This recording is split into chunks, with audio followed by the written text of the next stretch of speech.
The big day finally arrives, the Olympia. The best bikini, fitness, figure, and bodybuilding competitors in the world are gathered here in Las Vegas, Nevada to decide who will be their champions.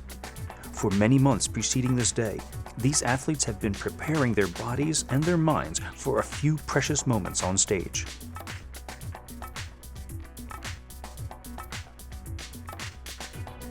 All of the biggest and best-known names in bodybuilding are here.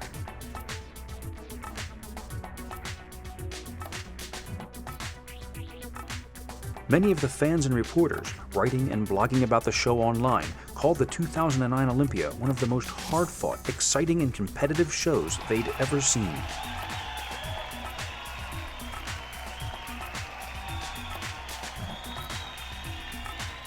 As expected, Kai takes the stage for his posing routine.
The Olympia, and he was already in the top 5, higher than a few bodybuilders who had more experience on this stage.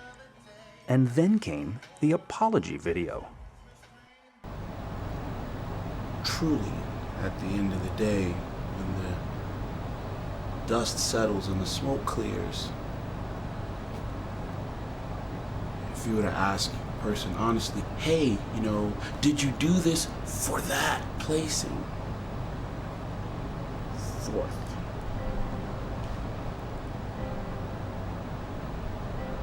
The answer that resonates loudest, at least in my heart right now, is no.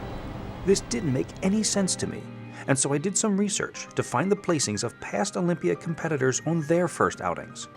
What I found shocked me. Victor Martinez, first time at the Olympia, 5th place.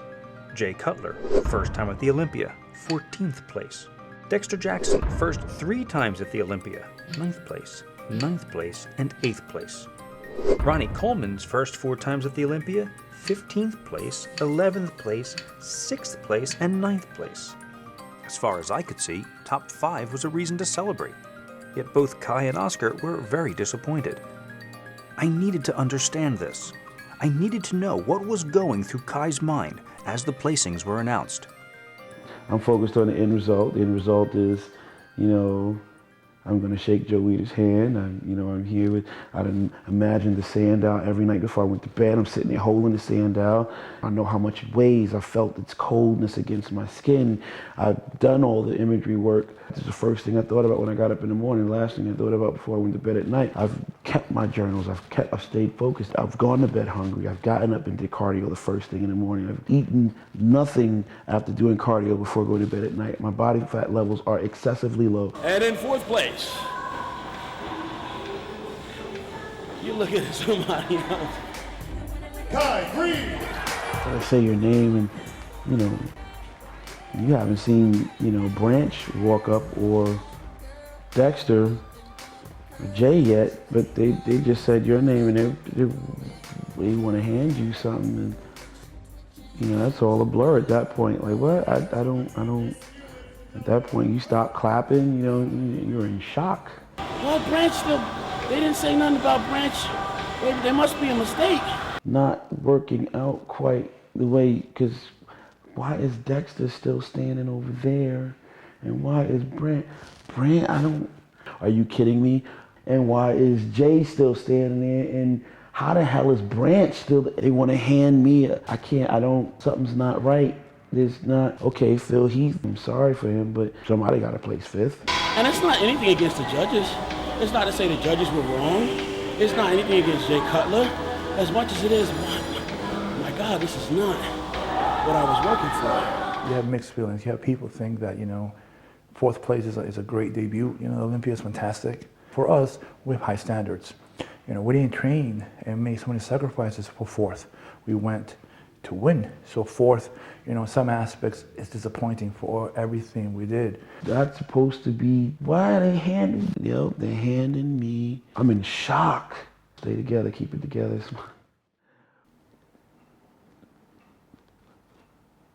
But Branch is still standing over there next to Dexter.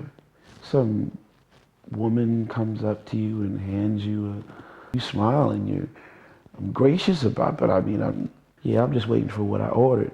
This is not what I ordered. There's gotta be a mistake. There's a mistake. As this internal monologue is playing, the people are still smiling and you smile too. And you have to smile because, the tears are welling up in your eyes and you can't, if you don't smile, then you might go to another extreme.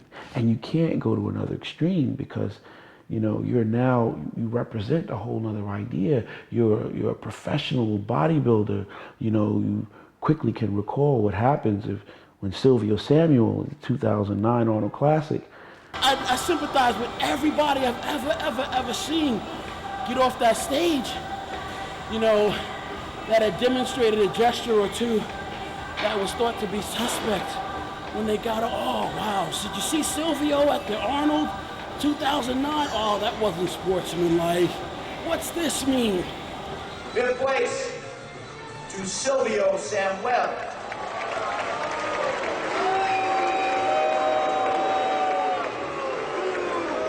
What's this mean? Man, in that moment, I could tell you what the that meant. And you're lucky that's all he did. And if you'd have told me that these efforts would not be met with the end result, then why the is Dexter still standing there? Joe Weider's already come out, and at this point, he's now, shaking hands with Jay Cutler. There's been an explosion or something and confetti or some shit, and all is this is not you. At this point, you could really care less when they're like telling and who's coming in second and who's coming in third. And you're like, why do they even have me on stage here? Because I really want to just fall apart. You say these men are better men than you. Did they train harder than you? They're smarter than you? No, I can't think of myself as a competitor. I'm a creator. Well, maybe the package that I created wasn't good enough. What went wrong? And then you realize, in order to think like that, you have to totally forsake everything that you learned while in this camp. These lessons that are the fundamental principles that all of your past success stands on. You can't question it, but you have to question it. It's a dialogue now because it's not a monologue because you're questioning and answering in your mind. You got this whole duality thing going back and forth. My knees feel like they're about to buckle. It takes everything to give an interview after that. You're led off the stage into a darker place, as you're walking down the steps, and you almost can mistake that for a place of refuge and peace. And just as the tears begin to fall, and there's people with cameras. You came out, you had an aura of confidence about you, it seemed they worked you, and they moved you around a lot.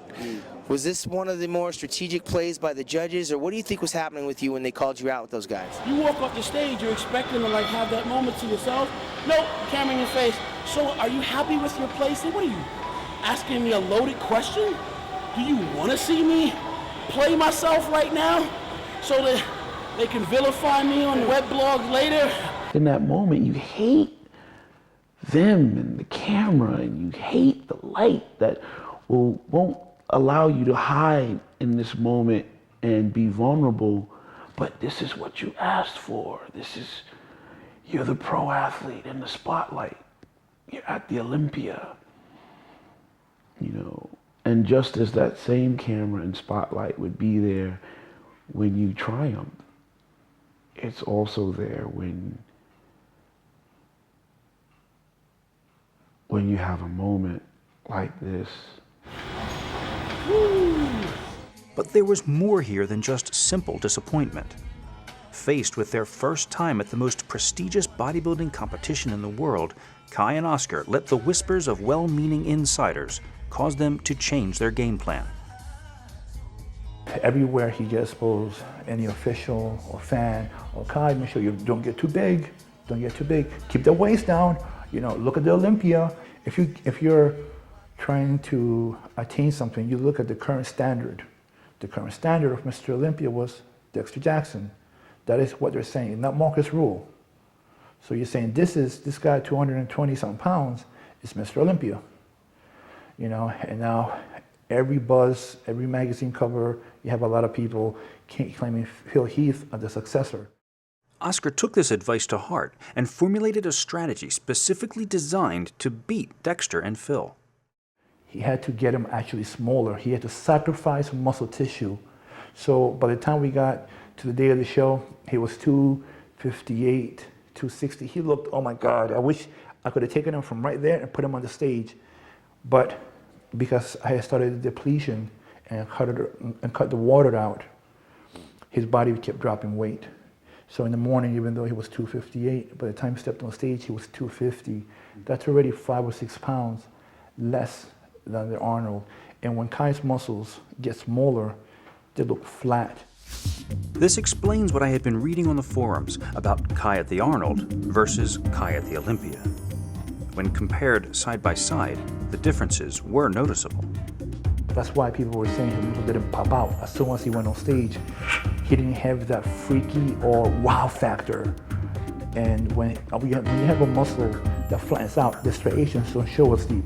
So you think maybe he's holding water, maybe he's soft. But I can tell you, I can see him up close, he wasn't soft at all. He tried to play the game of Dexter Jackson and Phil Heath by coming in smaller and trying to beat them at their game. Kai is not meant to be a small little body, he's got bigger joints. He looks better at 265, 270 ripped. Even though, I mean, fourth place, it's great. But in order for Kai to be dominant and to know, Kai has to be at his best. He's got to follow his own game plan. So was the 7 weeks in the desert really necessary? Or was it overkill?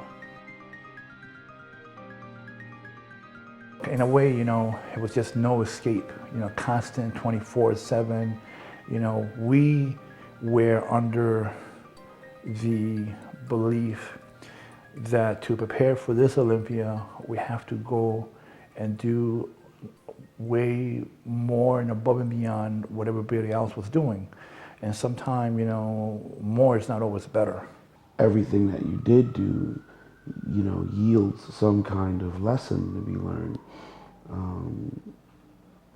And it's the lessons learned that, you know, you're going to build future success on.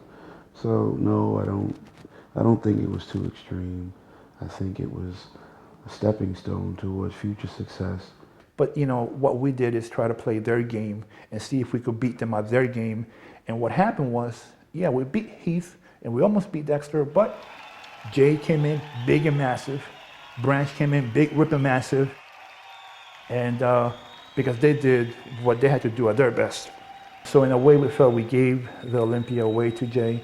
He's holding it for us for 1 year. We'll get it back to him next year.